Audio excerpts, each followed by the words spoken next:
গোপালগঞ্জে সহিংসতায় প্রায় ৫০০ জনকে আসামি করে মামলা। গুলিবিদ্ধ রিকশা চালক রমজানের মৃত্যুতে নিহত বেড়ে ৫। দল না করেও রাজনীতি বলি দীপ্ত আর সোহেল, দাবি পরিবারের। হামলা চালিয়ে এনসিপিকে দমানো যাবে না, মুজিববাদের বিরুদ্ধে লড়াই চালিয়ে যাওয়ার ঘোষণা নেতাদের। যেখানে ফ্যাসিবাদী সন্ত্রাসী থাকবে সেখানে প্রতিরোধের ডাক। ইজারা নিয়ে বিএনপির দুপক্ষের দ্বন্দ্ব। শরীয়তপুরের নরসিংহপুর ফেরি চলাচল বন্ধ, ঘাটে দীর্ঘ যানজট, পণ্যবাহী ট্রাক আটকে থাকায় বিপাকে ব্যবসায়ীরা। এই কোম্পানির মালিক বিল গেটস। আমার বর্তমান বিনিয়োগ আছে ৪ লক্ষ টাকা। ৩ লাখ টাকা দিলে ৪০ দিন পর ১০ লাখ ফেরতের প্রলোভন। বহু মানুষের অর্থ নিয়ে লাপাত্তা মিস্ট্রাল এআই, জড়িতদের ধরতে অভিযানে পুলিশ। এবং জনবলের সংকটে ধুঁকছে পরিবার পরিকল্পনা বিভাগ। মুন্সিগঞ্জে ৫১ পদই খালি, মিলছে না কাঙ্ক্ষিত সেবা। জন্ম নিয়ন্ত্রণ সামগ্রীর সংকট সমাধানের আশ্বাস কর্তৃপক্ষের।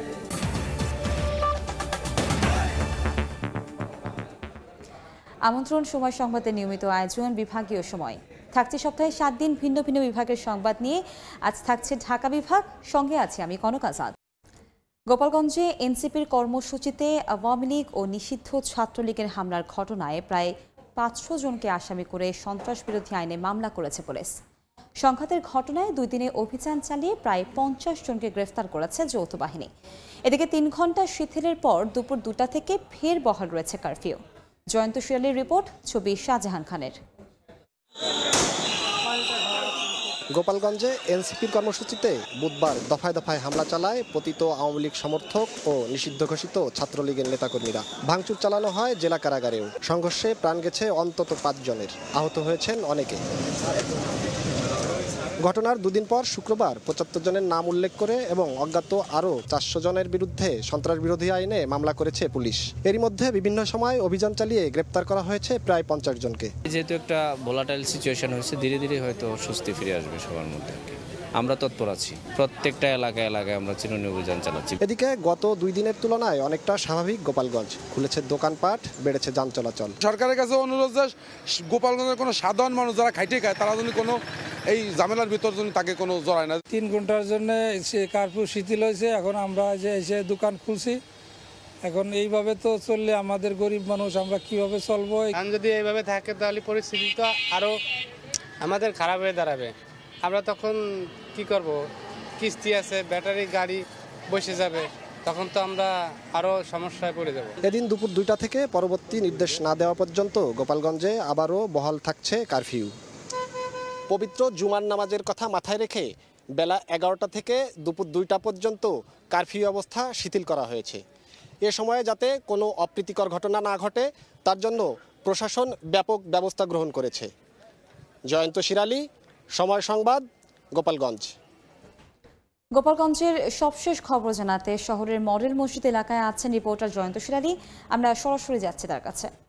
জয়ন্ত, গোপালগঞ্জে ৩ ঘন্টা কারফিউ শিথিল থাকার পরে কিন্তু দুপুর ২টা থেকে আবার কারফিউ জারি হয়েছে। কারফিউ তো এরপরেও আমরা দেখতে পাচ্ছি যে কিছু লোকজন কিন্তু রাস্তাঘাটে রয়ে গেছে এবং তাদের প্রয়োজনীয় কাজ সারছেন। এবং আমরা এই কিছুক্ষণ আগে যে বড় বাজার রয়েছে সেই বড় বাজার এলাকা ঘুরে এসেছি। সেখানে দেখেছি যে স্বল্প পরিসরে কিছু দোকান খোলা রয়েছে। সেই দোকানগুলোতে মূলত যারা প্রয়োজন যাদের, তারা এসে তাদের কেনাকাটাগুলো করছেন। এছাড়া আইন শৃঙ্খলা রক্ষাকারীর যারা বাহিনী রয়েছেন তারা কিন্তু সক্রিয় অবস্থায় রয়েছেন। তারা বিভিন্ন মোড়ে মোড়ে টহল দিচ্ছেন এবং গাড়ি বহরে করে টহল দিচ্ছেন। এর আগে আমরা দেখিয়েছি যে নৌবাহিনীর একটি টহল টিম তারা কিন্তু নদী পথে টহল দিয়েছে, সেটাও আমরা দেখতে পেয়েছি। এছাড়া আমি যদি এই পুরো ঘটনার কথা বলি যে এই এনসিপির এই সমাবেশকে ঘিরে যে সহিংসতার ঘটনা ঘটেছে, সেই সহিংসতার ঘটনায় কিন্তু মামলা হয়েছে। এই মামলায় ৪০০ জনকে আসামি করা হয়েছে। এছাড়া আজ বিকেলে একটি ব্রিফিং হওয়ার কথা হয়েছে, যে ব্রিফিং থেকে হয়তোবা এই কারফিউ আবার বাড়ানো হবে কিনা সেটিও আমরা জানতে পারবো। আর এখানকার যারা সাধারণ মানুষ রয়েছেন তাদের সাথে কথা বলেছি। তারা যেটি বলছেন যে এখন যে অবস্থা রয়েছে এই এই অবস্থাটি অনেকটাই স্বাভাবিক। যদি এই স্বাভাবিক অবস্থা যেভাবে বিরাজ করছে, এখন যদি কারফিউ তুলে দেওয়া হয় তাহলে সাধারণ মানুষ কিন্তু তাদের কাজকর্মে ফিরতে পারবেন এবং তারা একটু স্বস্তি পাবেন। এক কথায় আমি যদি বলতে চাই যে এখানকার মানুষ চাইছেন এখন যাতে আর কারফিউ না থাকে, যে ঘটনাগুলি ঘটে গেছে সেটির যে আর পুনরাবৃত্তি না হয় সেটাও তারা চাচ্ছেন। সাধারণ মানুষ চান যে তারা একটু স্বস্তিতে থাকতে। তো এই গোপালগঞ্জে যে ধরনের এখন যে পরিস্থিতি, সেই পরিস্থিতিতে অনেকটাই স্বাভাবিক তারা মনে করছেন। আর এছাড়া আর যে আমরা সবখানেই ঘুরে দেখেছি, সেখানে দেখেছি সবখানের পরিস্থিতি কিন্তু অনেকটাই স্বাভাবিক। এমন স্বাভাবিক পরিস্থিতি বজায় থাকবে এটা কিন্তু এখানকার মানুষের চাওয়া। তো এই ছিল আমার কাছে গোপালগঞ্জের সর্বশেষ পরিস্থিতি। গোপালগঞ্জের কারফিউ পরিস্থিতির খবর জানাচ্ছিলেন আমাদের সহকর্মী জয়ন্ত শিলালী। কোনো দল না করলেও গোপালগঞ্জে রাজনীতির বলি হতে হয়েছে দীপ্ত ও সোহেলকে, এমন দাবি করে সুষ্ঠু বিচারের আকুতি জানিয়েছে তাদের পরিবার।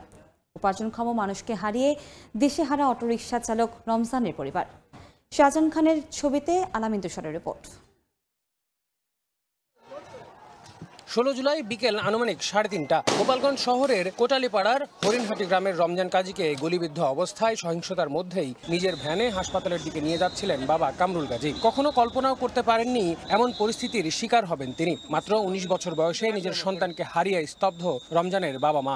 ছেলে কান্দে করে নিয়ে কবরে আল্লাহর মাল আল্লাহ নিয়ে গেছে, কত কষ্ট করছে। পাশে খালা বলতেছে তোর বাইক নিয়ে গুলি খাইছে, তাড়াতাড়ি হাসপাতালে যা। আমরা দৌড়ে হসপিটালে গেছি।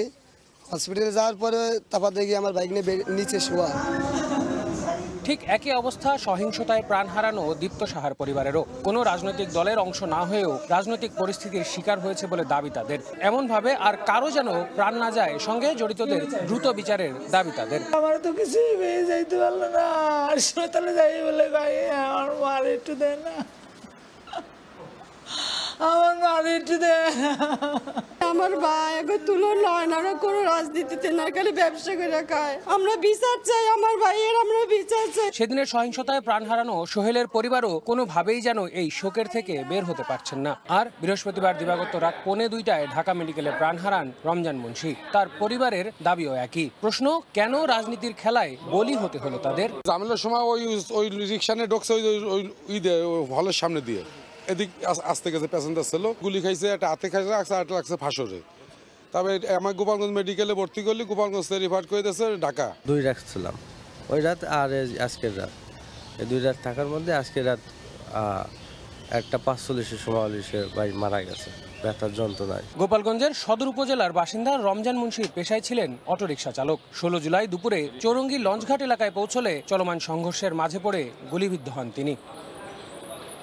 আলামিন তুষার, সময় সংবাদ, গোপালগঞ্জ। হামলা করে জাতীয় নাগরিক পার্টিকে দমন করা যাবে না বলে হুঁশিয়ারি দিয়েছেন এনসিপির শীর্ষ নেতারা। মুজিববাদ নির্মূল করার আগ পর্যন্ত লড়াই চালিয়ে যাওয়ারও ঘোষণা দেন তারা। দেশে বিদেশে ষড়যন্ত্র চলছে জানিয়ে দেশবাসীকে ঐক্যবদ্ধ হওয়ার আহ্বান এনসিপির। মুন্সিগঞ্জে দেশ করতে জুলাই পদযাত্রায় উপস্থিত হয়ে একথা বলেন নেতারা।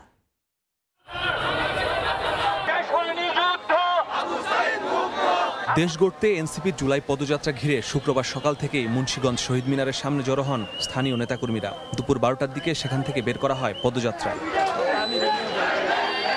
পদযাত্রাটি শহরের বিভিন্ন সড়ক ঘুরে শেষ হয় সুপার মার্কেট এলাকায়। পরে সেখানকার পথসভায় যোগ দেন দলের সিনিয়র নেতারা। এনসিপিকে ঘিরে দেশবিরোধী ষড়যন্ত্র চলছে অভিযোগ তুলে নেতারা সবাইকে ঐক্যবদ্ধভাবে তা মোকাবিলার আহ্বান জানান। পাশাপাশি শেখ হাসিনা দ্রুত বিচারের দাবি জানান তারা। যারা দেশের বিভিন্ন জায়গায় গণহত্যা, সশস্ত্র হামলার পরিকল্পনা করছে, তাদের অচিরেই গ্রেফতার করে জুলাই সহযোদ্ধাদের নিরাপত্তা নিশ্চিত করতে হবে। আমাদের পরবর্তী বাংলাদেশ কোন নেতা নির্ভর হবে না, পরবর্তী বাংলাদেশ হবে নীতি নির্ভর একটা বাংলাদেশ। এবং এই বাংলাদেশ বিনির্মাণে অবশ্যই আমাদের সবাইকে একসাথে তরুণ প্রজন্মকে ঐক্যবদ্ধ করতে হবে। হামলা করে এনসিপিকে দমানো যাবে না উল্লেখ করে মুজিববাদের বিরুদ্ধে লড়াই চালিয়ে যাওয়ার ঘোষণা দেন দলের আহ্বায়ক নাহিদ ইসলাম। আমরা আজকে আপনাদের কাছে ওয়াদা করতে এসেছি, ওয়াদা নিতে এসেছি। গোপালগঞ্জে হামলা চালানো হয়েছে, বাংলাদেশের আরো 10টা জায়গায় হামলা চালানো হবে, আমাদেরকে দমন করা যাবে না। নতুন বাংলাদেশের জন্য আমরা লড়াই করে যাচ্ছি, ইনশাল্লাহ আমরা সেই লড়াইয়ে জিতবো। আমরা আমাদের সাথে উপরালা রয়েছে, নিচে বাংলাদেশের জনগণ রয়েছে, আর রয়েছে মুন্সিগঞ্জের প্রতিবাদী জনগণ।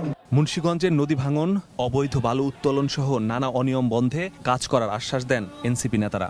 নদী দুর্যোগ থেকে রক্ষা করব আমরা। মাসুদুর রহমান, সময় সংবাদ, মুন্সিগঞ্জ। নারায়ণগঞ্জের রূপগঞ্জে জুলাই আন্দোলনে শহীদ ফারহান ফাইয়াজের প্রথম শাহাদাত বার্ষিকী উপলক্ষে দোয়া ও স্মরণসভা অনুষ্ঠিত হয়েছে। প্রাথমিক শিক্ষা অধিদপ্তরের আয়োজনে সকালে তারাব পৌর অডিটোরিয়ামে এই অনুষ্ঠানের আয়োজন করা হয়। স্মরণসভার শুরুতে জুলাই শহীদদের সম্মানে সবাই দাঁড়িয়ে 1 মিনিট নীরবতা পালন করেন। পরে শহীদদের আত্মত্যাগের কথা স্মরণ করে তাদের আত্মার মাগফিরাত কামনা করেন। এর আগে বরপাড়া সরকারি প্রাথমিক বিদ্যালয়ের শহীদ ফারহান ফাইয়াজ স্মরণে নাম ফলক উন্মোচন করেন অতিথিরা। এছাড়া তার কবর জিয়ারত করেন তারা।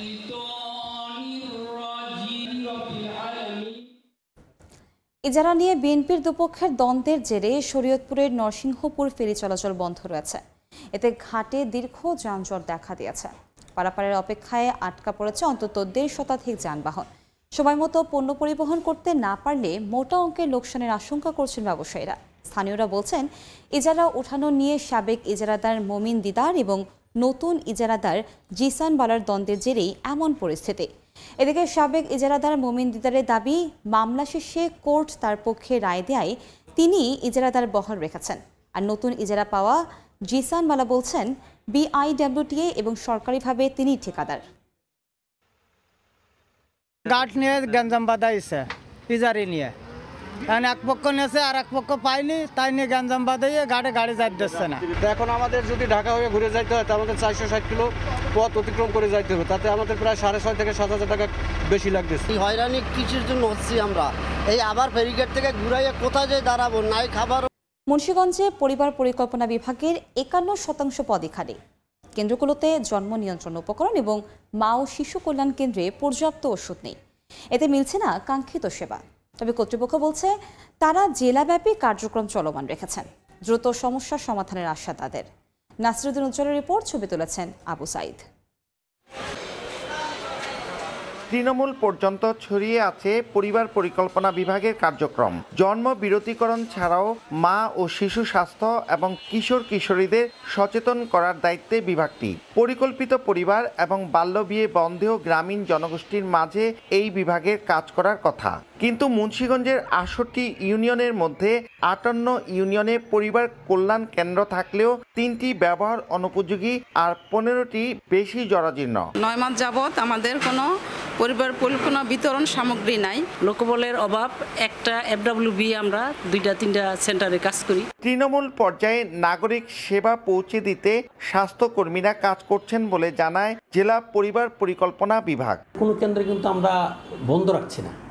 তাহলে এখন প্রশ্ন আসে, তাহলে কীভাবে আমরা জনবল নাই 50%? এটা হচ্ছে যে আমার ইউনিয়ন লেভেলে আমার এসএসইউ এফডব্লিউভি 2 ক্যাটাগরির লোক আছে, তারা একটা কেন্দ্রকে সচল রাখে। জেলার পরিবার পরিকল্পনা বিভাগের 760 জন জনবলের মধ্যে 384টি পদই খালি রয়েছে। নাসিরুদ্দিন উজ্জ্বল, সময় সংবাদ, মুন্সিগঞ্জ। এ নিয়ে আরো তথ্য জানাতে এই মুহূর্তে মাদারীপুরে আছেন রিপোর্টার সঞ্জয় কর্মকার অভিজিৎ। আমরা সরাসরি যাচ্ছি তার কাছে। অভিজিৎ,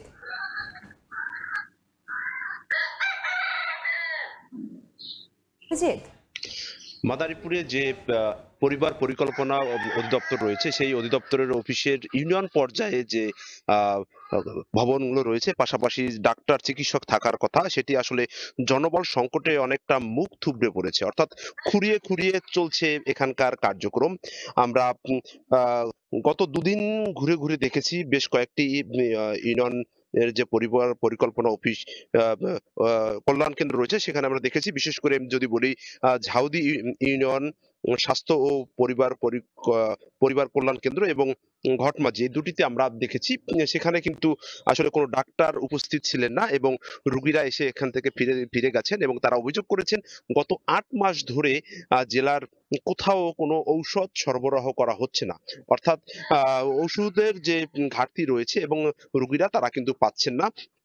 অথচ এখানে আমরা যে সিটিজেন চার্টার দেখেছি সেখানে 27টি ওষুধ বিনামূল্যে সরবরাহ করার কথা, কিন্তু সেখানে গত 8 মাস ধরে কোনো ওষুধ দেয়া হচ্ছে না। আমরা এই মুহূর্তে রয়েছি জেলার মা ও শিশু কল্যাণ কেন্দ্রে, সেখানেও আমরা রোগীদের সাথে কথা বলেছি। যে এখানে যিনি ডক্টর রয়েছেন তিনিও কিন্তু সঠিক সময়ে এখানে আসেন না এবং রোগীদের যে কাঙ্ক্ষিত স্বাস্থ্যসেবা সেটি কিন্তু রোগীরা পান না বলে আমাদেরকে বেশ কয়েকজনই অভিযোগ করেছেন। আর বিশেষ করে জেলায় 1126টি জনবলের বিপরীতে খালি আছে 497টি পদ। আসলে এই পদগুলো যদি সঠিক সময়ে পূরণ করা হয় তাহলে কিন্তু যে স্বাস্থ্যসেবা সেটি কিন্তু আরো বাড়বে বলে আমাদেরকে জানানো হয়েছে। মাদারীপুরে 59টি ইউনিয়নের মধ্যে 48টিতেই রয়েছে ইউনিয়ন স্বাস্থ্য ও পরিবার কল্যাণ কেন্দ্রের যে সেবা সেটি কিন্তু রয়েছে। অর্থাৎ এই 48টি যে রয়েছে সেখানে কিন্তু গত 8 মাস ধরে কোনো ওষুধ সরবরাহ করা হচ্ছে না। অর্থাৎ প্রান্তিক জনগোষ্ঠীর জন্য নির্মিত এই স্বাস্থ্য কেন্দ্রগুলোতে যে দূর দূরান্ত থেকে সাধারণ মানুষ এখানে আসছে ছুটে, তারা কিন্তু সেই কাঙ্ক্ষিত সেবাটি পাচ্ছেন না এবং ওষুধের যে সরবরাহ সেটি কিন্তু করা হচ্ছে না। আর যদি বলা হয় যে মাদারীপুরে গত 8 মাসের পরিসংখ্যানে আসলে ইউনিয়ন পর্যায়ের স্বাস্থ্য সেবা নেয়ার জন্য মানুষ আসলে অনেকটা কষ্টসাধ্য রয়েছে। তো এই ছিল আমার কাছে মাদারীপুরের ইউনিয়ন স্বাস্থ্য এবং পরিবার কল্যাণ কেন্দ্রে স্বাস্থ্য সেবা দেওয়া হয় তার সবশেষ। 3 লাখ টাকা জমা দিলে 40 দিন পর হবে 10 লাখ। এমন প্রলোভনে মিস্ট্রাল এআই নামে একটি ভুইফোর কোম্পানিতে বিনিয়োগ করেছেন 5-6 লাখ মানুষ। এর মধ্যে গাজীপুরে আছেন 2000 মানুষ। মাত্র 2 মাসে কোটি কোটি টাকা নিয়ে লাপাত্তা কোম্পানিটির মালিক হিসেবে তুলে ধরা হয় বিশ্বের অন্যতম শীর্ষ ধনী বিল গেটসকে। প্রতারক চক্রকে ধরতে অভিযানে নেমেছে পুলিশ। জুনাইদ রুবেলের ছবিতে মেহেদী হাসানের রিপোর্ট। মালিক বিল গেটস, যিনি একাধিকবার সারা বিশ্বের জমকালো আয়োজনে অংশ নেয়া এরা সবাই মিস্ট্রাল এআই নামের একটি প্রতিষ্ঠানের সদস্য। চলতি বছর জুনে এই আয়োজনটি সম্পন্ন হয়েছে গাজীপুরের একটি নামকরা রেস্টুরেন্টে। আমি অপরাধ পর্যবেক্ষণ মানবাধিকার সংস্থা আছি, ঢাকা বিভাগের সাংগঠনিক সম্পাদক। প্রতিষ্ঠানটিতে 3 লাখ টাকা জমা দিলে 40 দিন পর তা 10 লাখে রূপ নেবে, এমন প্রলোভনে বিনিয়োগ করেছেন শত শত মানুষ। আমার বর্তমান বিনিয়োগ আছে 4 লক্ষ টাকা। আশ্চর্যের বিষয়, অনলাইনে কার্যক্রম চালানো প্রতিষ্ঠানটির মালিক নাকি বিশ্বের সবচেয়ে ধনী ও প্রভাবশালীদের একজন বিল গেটস। মাত্র 2 মাসের ব্যবধানে কোটি কোটি টাকা নিয়ে লাপাত্তা প্রতিষ্ঠানটি। তথ্য বলছে গাজীপুর থেকেই প্রায় 2000 মানুষ বিনিয়োগ করেছেন এই প্রতিষ্ঠানে। নিরুপায় হয়ে যাদের বেশিরভাগই এখন ঘুরছেন পুলিশের দ্বারে দ্বারে। আমরা যে বড় অ্যামাউন্টগুলো যেগুলো লাগাইছি মানে ইনভেস্ট করছি সেই প্রোডাক্টগুলো আমাদের আটকে আছে। অ্যাপসে কোনো কাজ করছে না, টাকা উত্তোলন করতে পারতেছি না। বিনিয়োগের টাকা নিয়ে আত্মগোপনে যাওয়ার আগেই অভিযুক্তদের সঙ্গে কথা হয় সময় সংবাদের। আইএসও সনদপত্র এটা আমাকে দেখিয়েছে, কিন্তু বাংলাদেশের বিষয়টা যে অনুমোদনের কাগজপত্র আমাকে দেখাতে পারেনি। বিনিয়োগকারীদের তথ্য অনুযায়ী প্রতিষ্ঠানটিতে সারা দেশ থেকে বিনিয়োগ করেছেন প্রায় 5 থেকে 6 লাখ মানুষ। পুলিশ বলছে জড়িতদের ধরতে অভিযান অব্যাহত রয়েছে। আগে থেকে এ ধরনের ওয়াকিবহাল ছিলাম না, যেহেতু আমাদের কাছে কেউ কোনো অভিযোগ দেয়নি। এখন যেহেতু অভিযোগ দিয়েছে আমরা তদন্ত করে উপযুক্ত আইনানুগ ব্যবস্থা নেব। শুধু অর্থ আত্মসাৎই নয়, রাতারাতি ওজন বৃদ্ধির প্রলোভন দেখিয়ে অনলাইনে মুরগির ওষুধ বিক্রি সহ নানা প্রতারণার অভিযোগ রয়েছে চক্রটির বিরুদ্ধে। মেহেদী হাসান, সময় সংবাদ, গাজীপুর। নারায়ণগঞ্জে ভয়াবহ আগুনে পড়ল 30টি দোকান, তবে কোনো হতাহতের ঘটনা ঘটেনি। সকালে শহরের চাষারায় সিটি কর্পোরেশনের হকার্স মার্কেটে একটি ব্যাটারি দোকানে হঠাৎ আগুন লাগে। মুহূর্তের মধ্যে তা আশেপাশে ছড়িয়ে পড়ে। খবর পেয়ে ফায়ার সার্ভিসের 4টি ইউনিট ঘটনাস্থলে গিয়ে প্রায় 2.5 ঘন্টার চেষ্টায় আগুন নিয়ন্ত্রণে আনে। ততক্ষণে মালামাল সহ পুড়ে ছাই হয় 30টি দোকান, তবে আগুন লাগার কারণ তাৎক্ষণিক জানাতে পারেনি ফায়ার সার্ভিস। ফরিদপুরের বোয়ালমারী চতুল ইউনিয়ন ভূমি অফিসে ঘুষ ছাড়া মিলছে না কোনো সেবা। দিনের পর দিন অফিসের বারান্দায় ঘুরতে হচ্ছে বলে অভিযোগ সেবার প্রত্যাশীদের। এ বিষয়ে জেলা প্রশাসক বরাবর অভিযোগ করেছেন স্থানীয় বাসিন্দারা। সত্যতা পেলে নেওয়া হবে ব্যবস্থা জানালো উপজেলা প্রশাসন। শিকদার সজলের পাঠানো তথ্য ও ছবির রিপোর্ট। জমির নামজারি, দাখিলা, খতিয়ান, তদন্ত প্রতিবেদন সহ ভূমি সংক্রান্ত যে কোনো কাজ সহজ করতে সেবার আধুনিকায়ন ব্যবস্থা করেছে সরকার। তবে ব্যতিক্রম চিত্র ফরিদপুরের বোয়ালমারী উপজেলার চতুর ইউনিয়ন ভূমি অফিসে। সেবা প্রত্যাশীদের অভিযোগ, তদন্ত প্রতিবেদন কিংবা খাজনা আদায় বা নামজারি প্রতিটি ধাপে অতিরিক্ত অর্থ না দিলে মিলছে না কাঙ্ক্ষিত সেবা। নামজারি করতে সরকারি চার্জ ১,১৭০ টাকা, অথচ সেবা গ্রহীতার কাছ থেকে নেওয়া হচ্ছে প্রকারভেদে ২,০০০ থেকে ১০,০০০ টাকা পর্যন্ত। ৫০ টাকা দাখিলা করতে নেওয়া হচ্ছে ৫০০ টাকা। ইউনিয়ন ভূমি অফিসের কর্মকর্তাদের বিরুদ্ধে জেলা প্রশাসকের কাছে লিখিত অভিযোগ দিয়েছেন স্থানীয়রা। ভূমি সংক্রান্ত যে সেবার জন্যই তার কাছে যান, টাকা ছাড়া সে কোনো সেবাই দেয় না। বহুতবারই গেছে, গেলি ভাড়া টাকা ছাড়া কোনো কাজ করে না, টাকা দিলেও কাজ হয় না, ঘুরোয় খালি ঘুরোয়। যে সকল কর্মকর্তা কর্মচারীরা এই ধরনের ভূমিকায় আছে তাদের ব্যাপারে উপযুক্ত ব্যবস্থা নেওয়ার জন্য আমরা বিনীতভাবে নিবেদন জানাচ্ছি। তবে তহসিলদার বলছেন অতিরিক্ত অর্থ নেওয়ার বিষয়টি সত্য নয়। আমাদের এখানে অতিরিক্ত অর্থ নেওয়ার কোনো সিস্টেম নাই, আমাদের অর্থ নেওয়ারই সিস্টেম নাই, যার কারণে এই সমস্ত অভিযোগ মিথ্যা, ভিত্তিহীন, অমূলক, আমাকে হেয় করার একটা প্রচেষ্টা। উপজেলা প্রশাসন বলছে সত্যতা পেলে প্রয়োজনীয় ব্যবস্থা নেওয়া হবে। চেষ্টা করছে ওর অতীতের যে রেকর্ডগুলো বা অন্যান্য যে কর্মকর্তার সাথে কাজ করেছে তাদের সাথে কথা বলে আসলে যদি সে যদি নিয়মিতগুলো করে থাকেন আমরা অবশ্যই এটা তদন্ত করে তাদেরকে জানিয়ে দিব। আর কি তদন্ত প্রয়োজন হবে না, যেহেতু আমাদের নিয়ন্ত্রণাধীন স্টাফ, আমরা ব্যবস্থা নিতে পারব। চতুর ইউনিয়ন ভূমি অফিসের অধীনে 14টি মৌজা আছে। সময় সংবাদ। মাদারীপুরে দুটি সড়কের 8.5 কিলোমিটার পুরোটাই এখন মরণ ফাঁদ। বৃষ্টিতে সৃষ্টি হয়েছে বড় বড় গর্ত, প্রায়ই ঘটছে দুর্ঘটনা। চলাচলের অনুপযোগী হওয়ায় চরম দুর্ভোগের শিক্ষার্থী ও পথচারীরা। এদিকে দীর্ঘদিন ধরে এই অবস্থা চলায় ক্ষুব্ধ এলাকাবাসী। এ ব্যাপারে এলজিইডির কর্মকর্তার বক্তব্য পাওয়া না গেলেও চলতি অর্থ বছরে সড়ক দুটির সংস্কারের কথা জানায় উপজেলা প্রশাসন। সাদাত আকনের ক্যামেরায় সঞ্জয় কর্মকার, অভিজিতের রিপোর্ট।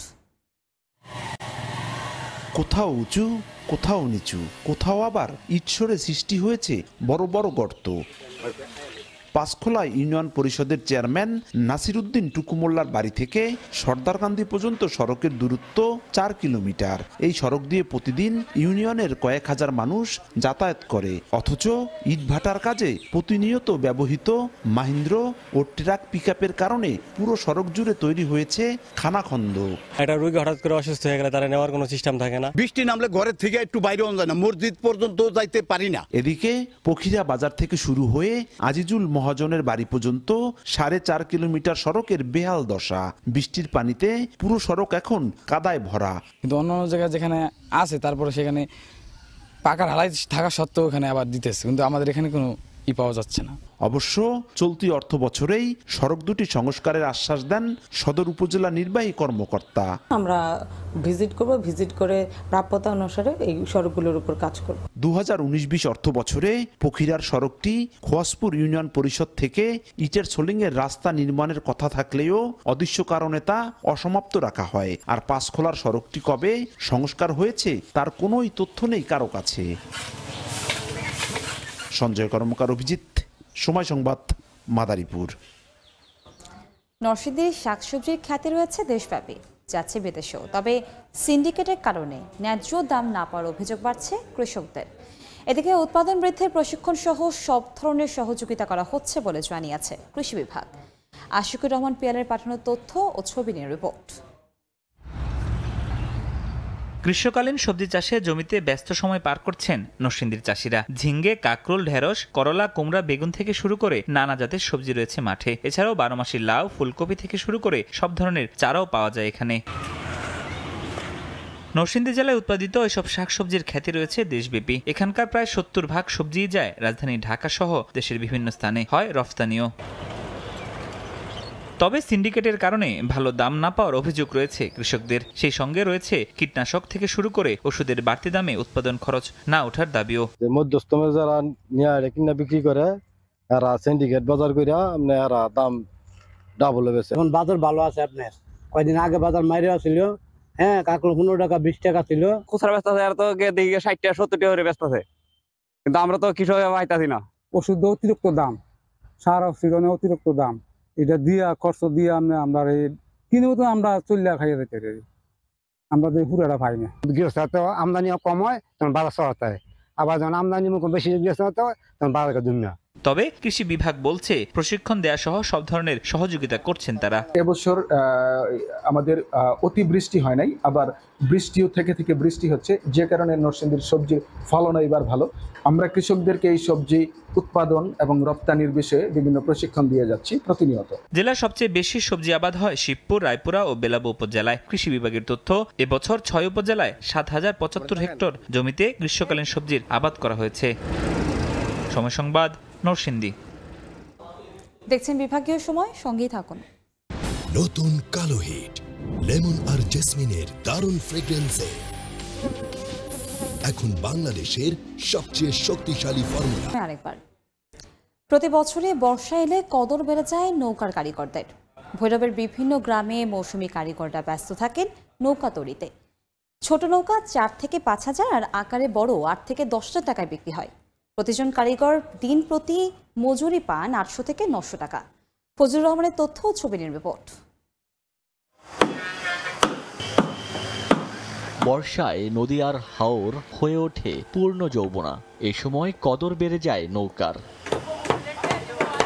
৩ থেকে ৪ মাস এমন ঠকঠক শব্দে মুখর থাকে ভৈরবের বিভিন্ন গ্রাম। মৌসুমী কারিগররা ব্যস্ত থাকেন নৌকা তৈরিতে। ছোট ছোট নৌকাকে আঞ্চলিক ভাষায় বলা হয় কোষা।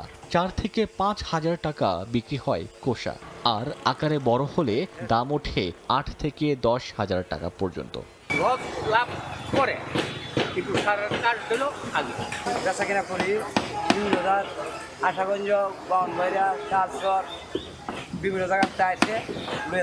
বাদল দিনে প্রকৃতি অশান্ত থাকলেও কারিগররা থাকেন প্রফুল্ল।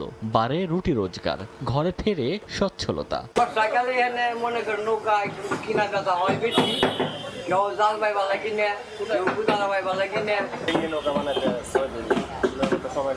এক একজন কারিগর দিন প্রতি মজুরি পান ৮০০ থেকে ৯০০ টাকা পর্যন্ত।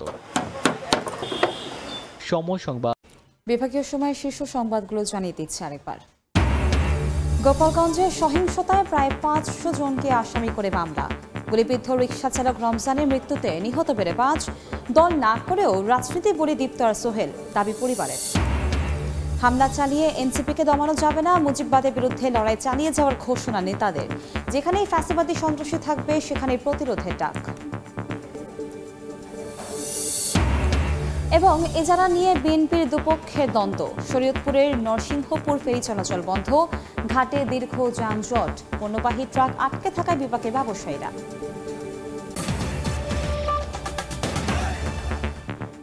এ ছিল বিভাগীয় সময়ে। আগামীকাল থাকবো চট্টগ্রাম বিভাগের আয়োজন নিয়ে, সঙ্গে থাকুন সময়ের।